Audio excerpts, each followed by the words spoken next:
maybe that I don't want to know about, but he's a very special person. I've known him for a long time. We're going to be talking trade. We're going to be talking a little bit of Russia, Ukraine. We'll be talking about energy and energy prices. We have energy down to a pretty low point right now in the United States. We're drilling, drill baby drill, we call it, but energy costs are very low. Our general costs are very low. And I just saw that Walmart came out with a statement last night. They've done it for many years, that Thanksgiving this year will cost 25% less than Thanksgiving last year under Sleepy Joe Biden. So that's a big difference. That's a big difference. 25% less Thanksgiving. And I think that's a very good chart. They include everything that you need for Thanksgiving. So it's 25% less this year than it was last year. And that's true. That's emblematic of the rest of prices. Energy prices are way down from what they were last year. Inflation is almost non-existent. We have inflation down to a very low number, whereas Biden, as you know, is the worst inflation in the history of our country. So we're doing very well. We have a shutdown, as you probably know, because the Democrats have gone, they're crazy. They're crazy. But they don't care if they hurt the country. But we've approved it 14 times. We've approved a opening up 14 times, and they keep rejecting it. And I guess maybe they will again. Let's see what happens. They want to have a lot of bad things happen, bad things for our country. We're not going to give $1.5 trillion to people that came into our country illegally. We're not going to do it. To people came from prisons. They came from mental institutions. They're drug dealers. They want to give them medical care. $1.5 trillion. And we're not going to do other things that they're requesting also. So I just want to welcome this really good person. I know him very well. He's a good person, and he's a great leader, and he's loved in his country. And Viktor, would you like to say a few words? Thank you very much, President. Thank you. First of all, may I say that thank you very much for the invitation. It's good to see you, President, back to the White House. And good to be back after 6 years, anyway, again, to see you here. Yeah. As we have met last time. The reason why we are here to open a new chapter between the bilateral relation of the United States and Hungary, basically because during the Democrat administration, everything was ruined. So after your leaving president, everything was basically blocked, ruined, cancelled, a lot of harm done by the previous administration. In the last 10 months, President, what you have done, we are very much grateful for that. You restored the old level of the relationship. You improved the bilateral relation.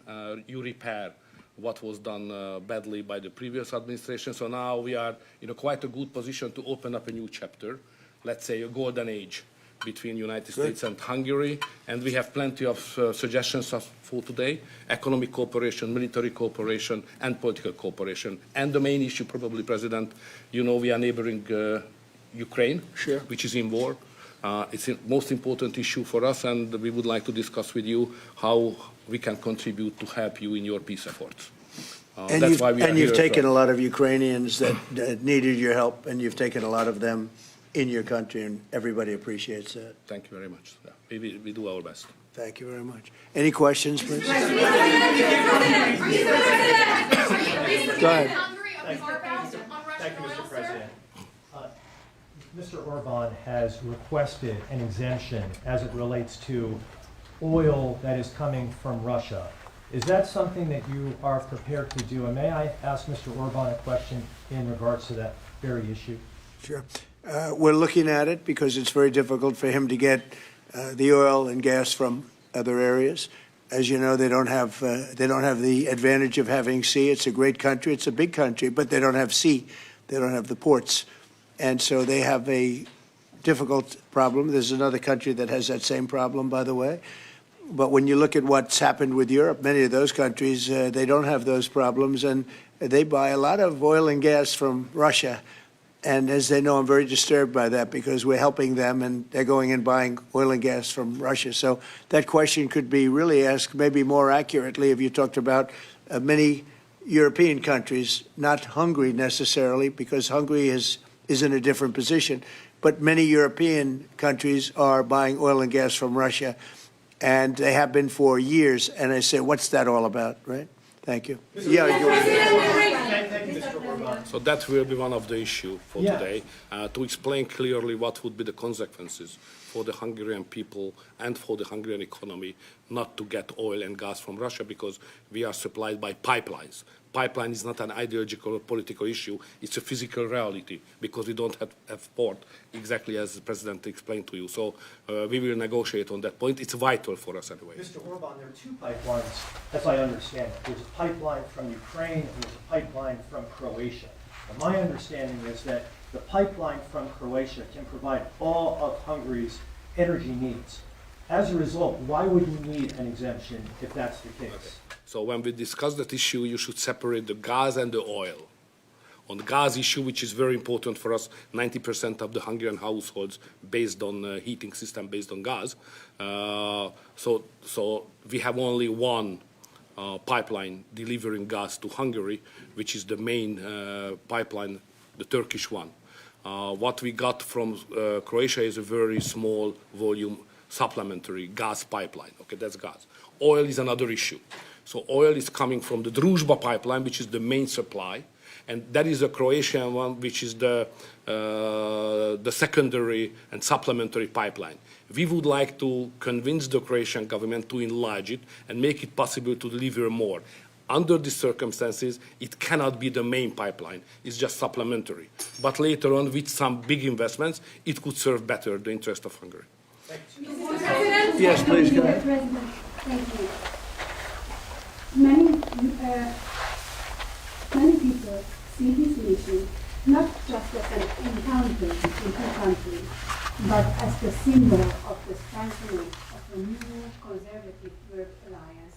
Would you agree with that interpretation? And how do you see the future of Europe in the light of leaders like Viktor Orban stand up to Brussels bureaucracy and the globalist agenda?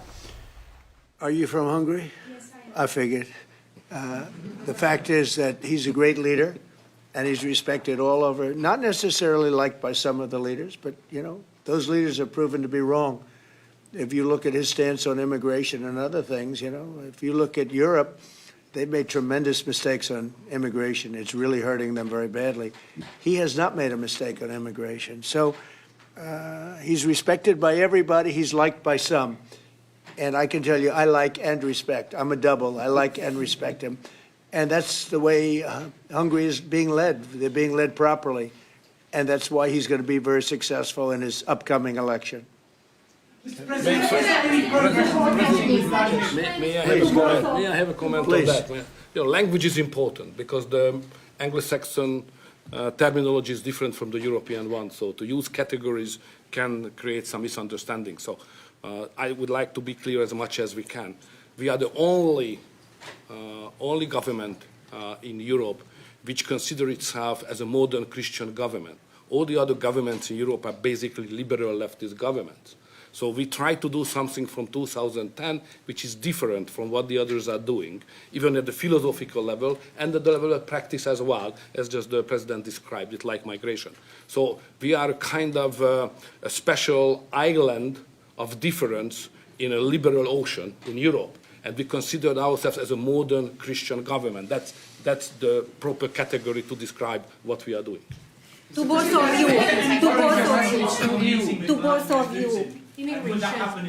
We're talking, but we'll report on that later. Meetings with Putin. We were talking about that with Viktor. He understands Putin and knows him very well. And I feel that, I mean, I'm going to let you say what you think, but I think that Viktor feels we're going to get that war ended in the not too distant future. Viktor, do you want to talk about that? I'm strongly convinced. So the question is whether we Westerners are unified or not.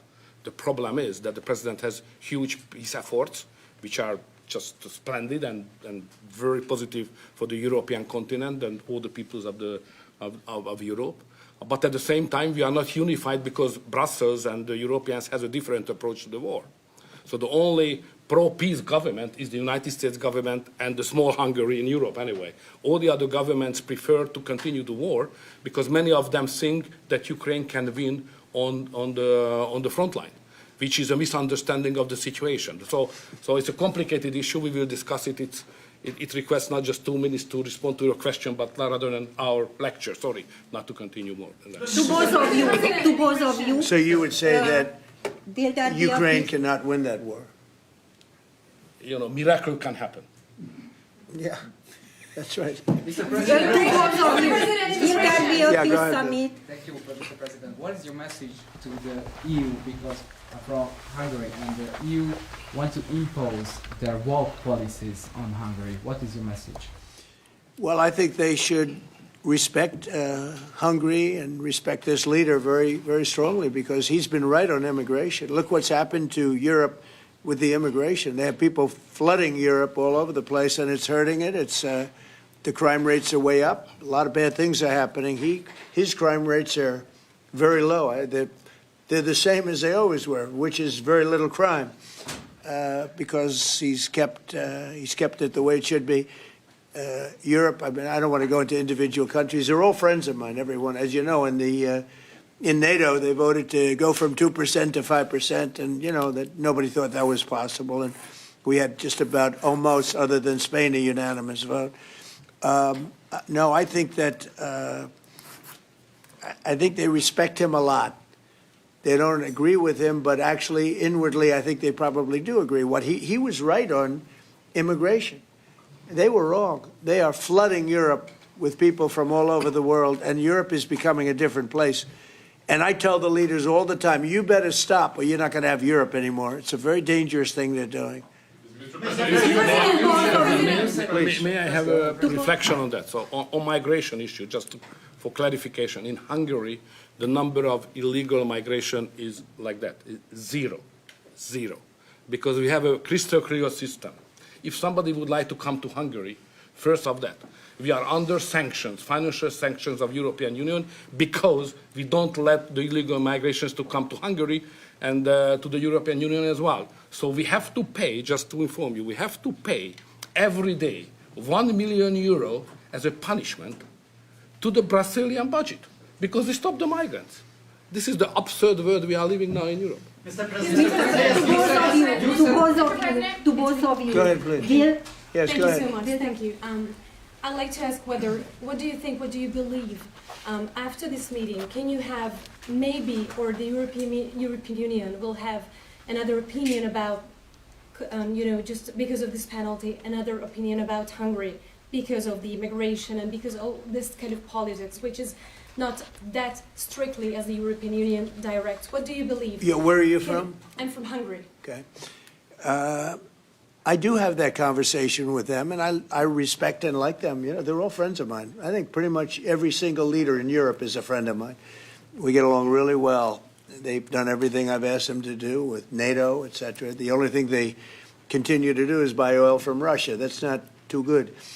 But I told them they should respect this man. They can also learn from Viktor. Viktor has had a very hard stance on, more than anything else, immigration or even illegal immigration. He literally has accepted no one over the years. Think of how much greater these countries would be if they didn't have the tremendous crime that has come in with the immigration. People just flowing into Europe. They've got to stop it. And not only stop it, they have to reverse it. They have to get them out. We've done that here. We have 0 people coming in now. The borders are closed. We take people, but we take them legally. But we've done it very strongly, and we're moving hundreds of thousands, millions of people out. We had, of the 20 million people, 25 million, nobody knows even what the number is. They never knew. Biden had no idea. He had no idea. I don't believe he had any idea what was happening, because he wasn't about open borders. But we had open borders, and we had millions of people come in, and they were coming in from jails. They were coming in from mental institutions. They were coming in as drug dealers. We had 11,888 murderers. Half of them committed more than one murder. We're getting them all out. We're getting them out. He doesn't have that problem, but Europe does have that problem. Other parts of Europe have that problem. So, I tell them all the time, I stick up for Viktor Orban. Not a lot of people do, because in many cases they're jealous. They wish they did what he did. They would have no problems if they did what he did. And I have a bigger heart than anybody, but they've destroyed some of those countries. Some of those countries had no crime 10 years ago, and now they have quite a bit of crime. And I would say that I don't know anything about your crime levels, but I would imagine they're very Down, low. Down. Huh? They're very Not down. too high, right? No, it's very down. One of the best in I Europe. had a feeling. Sorry, may I have one remark? Sure, please. No. Just a clarification as well. I'm not here to ask help President Trump to manage my conflicts or our conflicts with the European Union. This is our matter, so we will do it.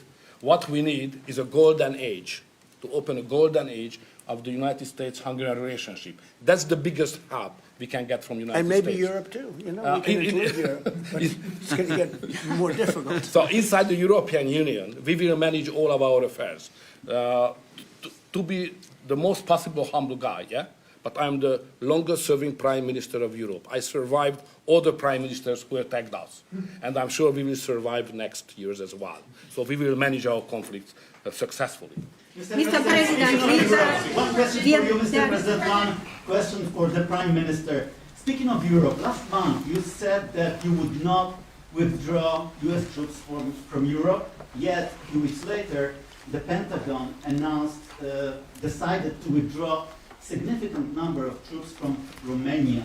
So have you changed your mind, or the Pentagon ignored your assurance? No, they don't ignore anything that I say. What they do is we make changes. We move. It's the same number, total number, but we move people around. I happen to like the Romanian people. I think they're great people.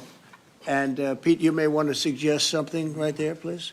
Absolutely. No, nothing was uncoordinated with the White House. It's all part of the view that we have of Europe, and there will remain troops in Romania, but there's some change in how we rotate and how many we rotate. And the relationship with Romania is very good, right? It's very good, and we've coordinated all this with Secretary General Ruta, with throughout EUCOM, throughout our allies. Everyone was notified in advance. The relationship with Romania is very good. The relationship with Europe is very good. I disagree with what Europe is doing having to do with immigration, but I agree with them on many other subjects. We just signed the biggest trade deal ever made with Europe, $950 billion. We were able to do it because of tariffs. It was a deal that was good, very good, but we had a very unfair deal. We were treated very badly before I came into office, but we just signed. It's the single biggest trade deal ever signed. So we have a very good relationship with Europe. Yeah. What is the main dispute with the Russians which prevent the Budapest summit with Putin from taking place? The basic dispute is they just don't want to stop yet. And I think they will. I think it's taken a big toll on Russia, a big toll on both countries, obviously, but it's taken a big toll. They're losing 7,000 soldiers a week. That's a big toll. And between the two of them, divided, you know, with Russia losing more soldiers, actually. But they're both losing a lot of people. And that's the primary thing that, with me, it's not economic, it's not money. In fact, we don't spend any money. We send it to NATO. They pay us for our missiles and for our military and everything else. We don't.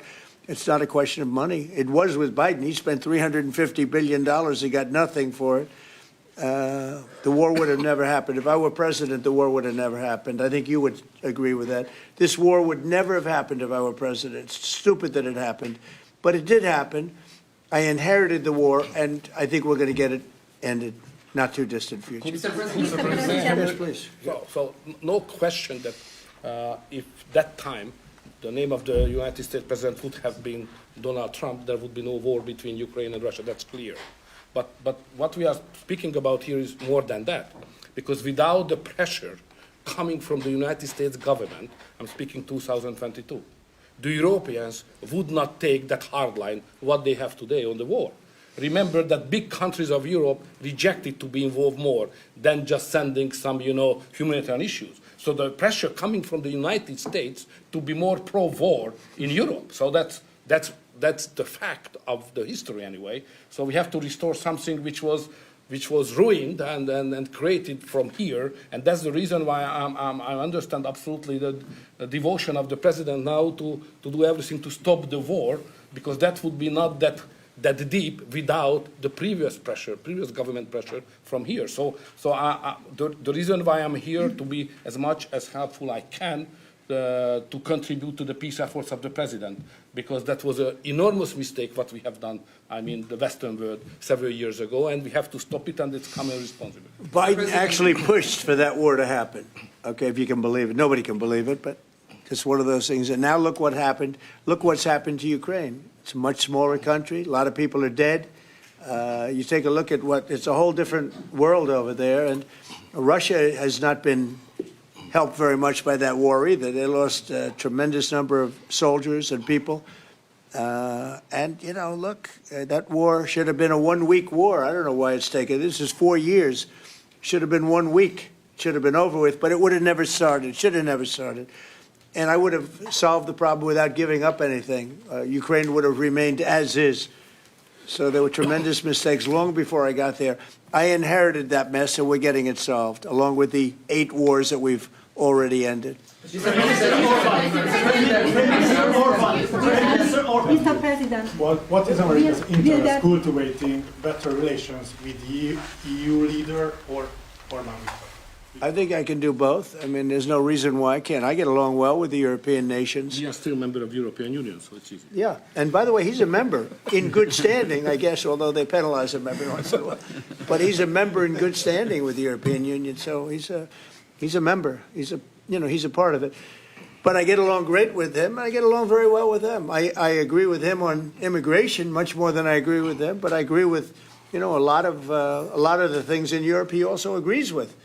But he had a difference, I would say, primarily on immigration more than anything else. And I happen to think he was right, because their whole fabric has changed. I mean, you go to some of the countries, they're unrecognizable now because of what they've done. And Hungary is very recognizable. Yes, ma'am. Mr. President. yes, Mr. President, will there be a peaceful meeting in Budapest still this year? What do you think? You mean a meeting with President Putin?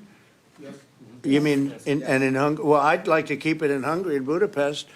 That meeting, it turned out I didn't want to do that meeting because I didn't think anything was going to be happening of significance. But if we have it, I'd like to do it in Budapest. Yeah, it'd be good. Mr. President, you said many times to support Viktor Orban. Why is it important to win the next election, for example, for the United States, Hungary, and also Europe? Why is it important? Well, I don't know his opponent. I don't know if he has an opponent yet. At some point he will, I guess. We always have opponents, always. right? Not much of an opponent. But I'll be supportive of him. He's done a fantastic job. We've had a great relationship. The United States, look, we had a country that had no leader. It had an auto pen, illegal auto pen, totally illegal. And that's coming out stronger and stronger. But we had no leader in the United States. I mean, Hungary, as an example, had no relationship with the United States, even though we do, billions of dollars in trade with Hungary. Yeah. Hungary's a big country economically. We do, billions of dollars in trade with Hungary. Why would they give that up? And they gave up so much else. Look, they gave up everything. This country was poorly run. I think if I didn't win the election, we might not have a country, if you want to know the truth, not a recognizable country. But our relationship was immediately good as soon as I won the election, because Viktor's one of the people that's highly respected, and we had a great relationship with Hungary. We do again. That was an easy one. Yeah. Do you and Prime Minister Orban agree on ways to put pressure on President Putin to come to the negotiating table to end the war in Ukraine? I think we agree that the war is going to end. Sometimes people have to fight it out a little bit longer, but I think we agree that the war is going to end in the not-too-distant future. Do you want to talk about that, Viktor? I have some ideas, and I will present it to the president, how to stop it. Mr. Prime Minister. Mr. President, since you brought up the Walmart Thanksgiving meal, Yeah. and it is cheaper, but it also contains less, as affordability... Well, I haven't heard that. You're telling me. Who are you with? Who are you with? I'm with NBC News, sir. Fake news. NBC. You're fake news. What a NBC's gone down the tubes along with most of the rest of them. If I ask, why do you think there's such a disconnect between the economy that you're describing day to day and the way many Americans say are feeling and are concerned Well, they feel better about our country right now, other than the shutdown, obviously, which is caused by the Democrats, could be ended by the Democrats in 2 minutes. They feel much better. We have more jobs. We just set a record on jobs. You do know that. We have more investment in our country than any country in history. We're over $18 trillion as of this moment, and we're going to be maybe at 20 or 21 trillion by the time I finish up my first year. And there's been no country, China, no country in the world that's done anywhere even close to that number. Your friend Biden, as an example, in 4 years was less than $1 trillion. We'll be at 21 trillion in 1 year. So there's no country that was even close to that, and our country was a laughingstock all over the world. We have more jobs, we have more potential than any other country, and frankly, we're the hottest country right now. Victor said to me before, we're the hottest country anywhere in the world. Think of it. We'll have $21 trillion invested. We have auto plants pouring back in. We have AI pouring back in. We're leading China in AI by a lot. We're leading everybody in every category. There's no category that we're in second place. So I just heard this yesterday that Walmart said that the Thanksgiving was 25% more expensive under Biden. That's a big, to me, that's a big number, because Walmart's respected. I mean, Walmart is Walmart, and, you know, they're giving you prices. So that would mean that the whole series of pricing and costs, you know, the groceries and everything else, it was a con job. It was a con job. Affordability, they call it, was a con job by the Democrats. The Democrats are good at a few things: cheating on elections and conning people with facts that aren't true. It was 25%. Walmart just announced it 2 days ago. 25% cheaper this year, will be cheaper to have Thanksgiving than it was a year ago under Sleepy Joe Biden. You say that affordability is a con job, as you put it. Say it. You said affordability was a Yeah. con job, and you didn't want to. You said last night you didn't want to talk about affordability. I talked about it. When did I not want to talk about it? I talk about it all the time. We are much better than Biden and all of them. Now, just so you understand, do you remember that the Biden administration had the highest inflation in 48 years, but most people say ever recorded? Do you remember that? Right? Do you remember it? Did they have the highest inflation in 48 years? Did they? Just answer me the question. You know the answer. The answer is yes. They had the worst inflation in 48 years. We have almost no inflation. We're down now to 2%, and we'll be at maybe 1%. You want to always stay above 1%, actually. You want a little tiny bit of inflation. We're at a perfect number. They were at the highest level in recorded history, okay? And when you talk about affordability, that one fact. Now, let's talk about the second biggest subject after inflation, energy. We're going to be at $2 gasoline. We're going to be approximately $2 very soon. We're a little bit above $2 right now for gasoline. Now, under Biden, it was $4.50. It even hit $5, but it was $4, $3.50. We're going to be at $2 a gallon. So gasoline's much less. Energy costs are less. When you have energy and when you have gasoline less, everything else follows. It's such a big category. So when you have lower energy prices, which I think you admit we do substantially, that means everything else. So we are the victors on affordability. But if I watched that election, which I was not much involved in, I didn't support Virginia, the candidate, didn't do a lot of support for the other candidates. They asked me about Cuomo, and I said, well, it's a question, do you want a thug or do you want a communist? I mean, that was my response. So I wasn't involved in that stuff too much. But I will say this. If you look at affordability, which they campaigned on, they lied because they talked about, oh, prices are up. No. Prices are down under the Trump administration, and they're down substantially. Energy prices are down by 30, 35, 40%. Gasoline is way down. And the other big thing is inflation is way down. The biggest thing is inflation. The second biggest thing is energy. Energy is way down, and what's also down? Gasoline. Also, the biggest thing is inflation, and it's way down. We took over a mess, the highest inflation in recorded history. Some people would say 48 years. I'll take either one of them.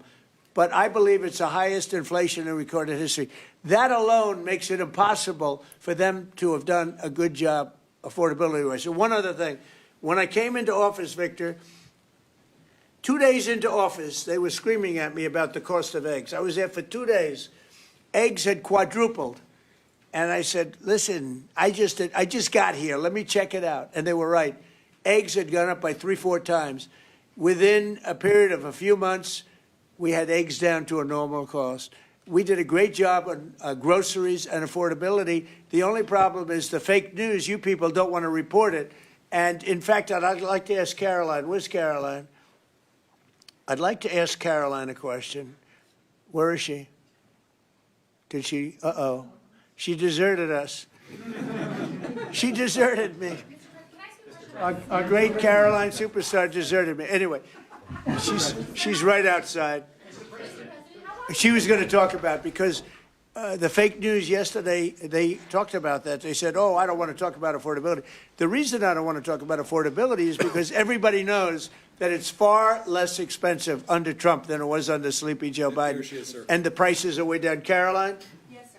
Could you discuss that question that was asked, and how it was asked in such a fake, disgusting manner by the fake news? Yeah, and I just saw it asked again here, and it's very unfortunate that the reporters in this room refuse to address, sir, what you just said, which is that you inherited the worst inflation crisis in modern American history, and you are fixing it in 10 short months. And your entire administration has been tasked with this effort, from Treasury Department to Agriculture Department to the National Economic Council right here at the White House. They are slashing regulation. He signed the largest middle-class tax cut in 6 months. In 6 months, in record time, putting more money back into the American people's pockets. So affordability is what the American people elected this president to do, and he is doing it, and you guys refuse to cover it, and you refuse to cover that the previous administration created the worst unaffordability crisis in American history. And I've been watching the TV all day saying that he doesn't want to talk about affordability. That's what he's working on every day, and that's what this administration is doing. Right now. But you know why they refuse to cover it? Can I get Because her they're for fake some news. months? That's why. Go Can I ahead. get her someone? Sure.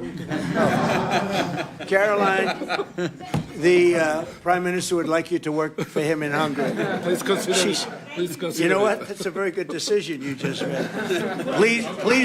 Please don't leave us, Caroline. Yeah, please. You spoke to Republican senators. They do not seem interested right now in getting rid of the filibuster. That's too bad. They're making a big mistake. That's right. No, but they're coming my way. You're right. Wait a minute. The way to do it for the Republicans is to terminate the filibuster. They call it the nuclear option. This is the second form of nuclear. Very good, very good. This is a good form. This is not a bad form. I would have been in favor of that a long time ago. But you know the Democrats are going to do that. And most of you will admit the Democrats are going to do that. So why aren't we doing it?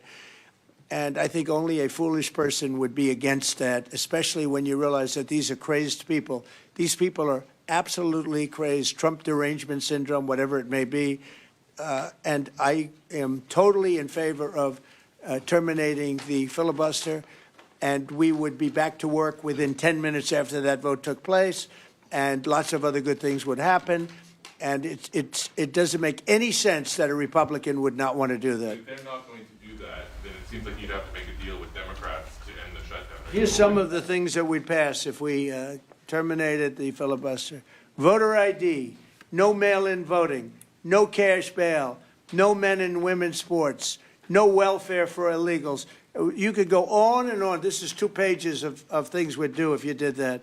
Without it, I don't know that you pass anything because you can't deal with them. They're really irrational. They really are. But I was happy to see that a tremendous liability to this country, a woman that made herself rich in this country, Nancy Pelosi, has quit, and she'll be out of here pretty soon. And that I consider that to be a great asset for America, getting her out. Yeah, please go. Are you really going to deal with Democrats? You're not interested in it? I don't know. We'll see what they have. I mean, we'll see. But they're very destructive for the country. NBC, fake news. I'm not taking you. Go ahead. President, are you worried about it backfiring in the future on Republicans? Should they get rid of the filibuster and then down the road, Democrats? Well, normally I would say, well, a little bit. But the reason that I'm not is because if they ever took over power, they'll do it. Look, Joe Manchin and Sinema are 2 people that are no longer in politics because of this issue.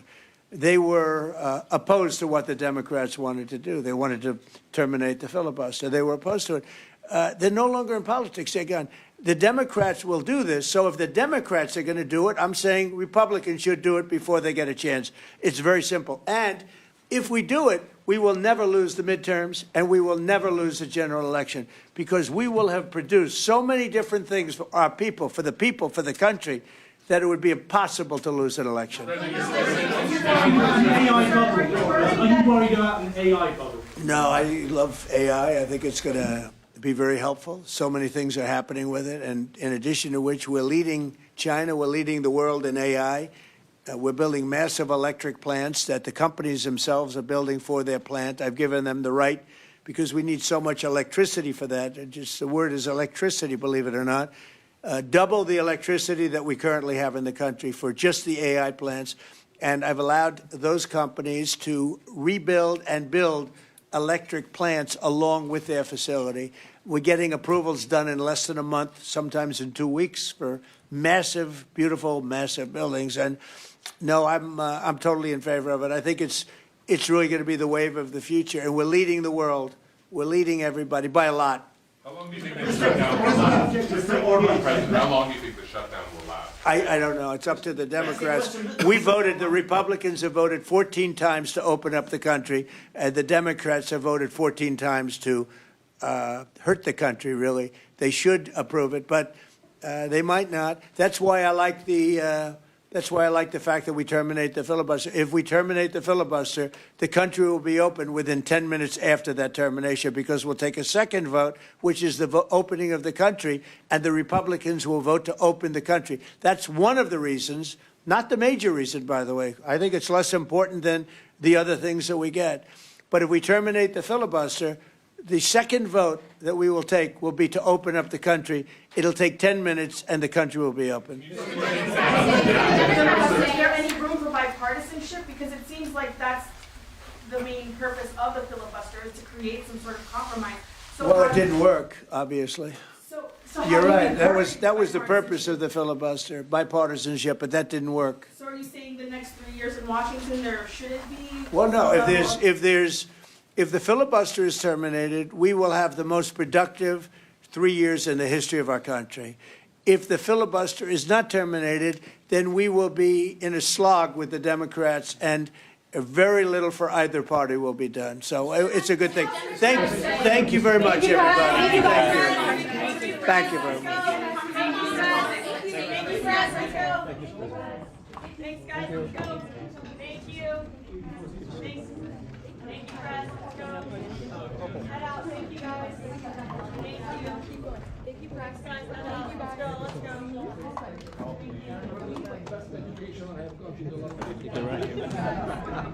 When you can say that now, that's golden.